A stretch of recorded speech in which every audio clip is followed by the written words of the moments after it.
This segment of the news is brought to you by Sun Oil Limited. Welcome back. The National COVID-19 Vaccine Consultative Committee dispelling rumors circulating on social media that suggest that the vaccination campaign has been put on pause for more evaluation due to a woman experiencing a motor skill shutdown after receiving the jab.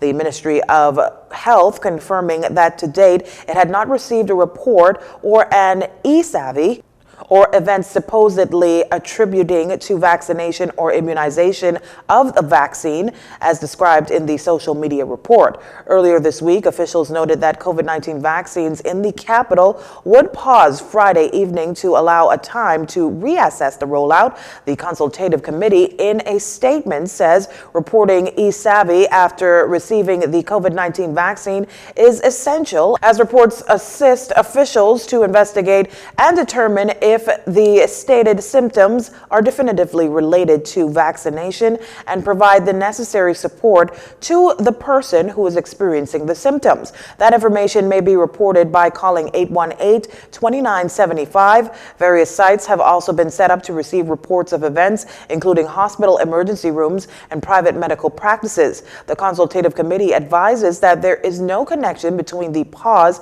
in appointments on Saturday at the Loyola Hall and Church of God of Prophecy vaccination centers on New Providence and any suspended adverse event related to the COVID-19 vaccine.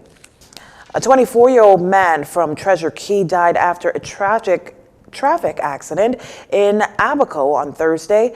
According to report, shortly before 8 p.m. on Thursday, a white 2002 Chevrolet Silverado with two male occupants and a brown Daihatsu Mira with a lone male driver collided on the SC Boodle Highway near the area of Treasure Key Airport. The driver of the Daihatsu Mira was ejected out of the vehicle on impact just before it burst into flames. He was later pronounced dead by a doctor at the Marsh Harbor Community Clinic. The deceased is reportedly the son of Patricia and Colin Iceman Albury, the crash, fire, and rescue chief based on Treasure Key, Abaco.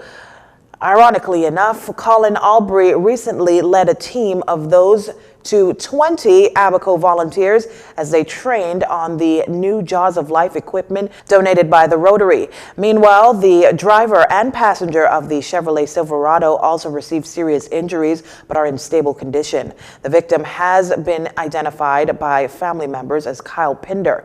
Investigations into this matter are ongoing. And as the COVID-19 virus continues to mutate, there is a high probability that there will be a need for a booster COVID-19 vaccine or vaccines to be tweaked to cover these variants. This much coming from Dr. Nakia Forbes, director of the National HIV and AIDS and Infectious Disease Program during the Ministry of Health's Vaccine Facts series, a web series that will be held once a week during the month of April to address the public's questions about COVID-19 vaccines. COVID-19, as long as the outbreak is going on worldwide, the virus is going to do what viruses do. They change, they mutate. And some of these changes mean that people with COVID can be more infectious. It can be more infectious. It can mean that people get sicker. And it can even mean that some vaccines don't fully work as well as they would on the wild type original strain. And that happens in other respiratory viruses like the flu. That changes every year. Scientists have to predict what will be the circulating strain. And so we change the flu vaccine a little bit every year to predict for that, to cover that strain. So COVID-19 is probably going to be like that. There are probably going to be vaccines that are changed a little bit or booster vaccines to cover these emerging strains. Dr. Forbes said that it will be highly likely that booster shots will be needed. These comments come off the heels of Pfizer vaccine CEO Aubrey Bura said that people will likely need a third dose of the COVID-19 vaccine within 12 months of getting fully vaccinated. And annual COVID-19 vaccinations are possible. You're watching Jcn News. Stay with us. This segment of the news has been brought to you by Sun Oil Limited.